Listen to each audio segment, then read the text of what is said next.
Ever accidentally hide an app on your iPhone and can't find it anymore? Don't worry, it's easy to unhide them. Let's dive in.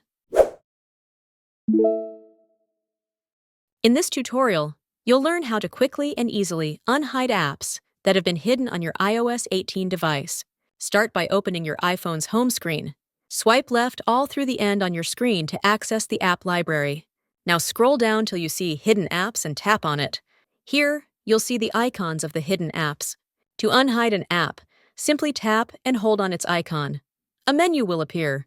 Choose the option that says Don't require Face ID. Repeat this process for any other apps you want to unhide. That's it!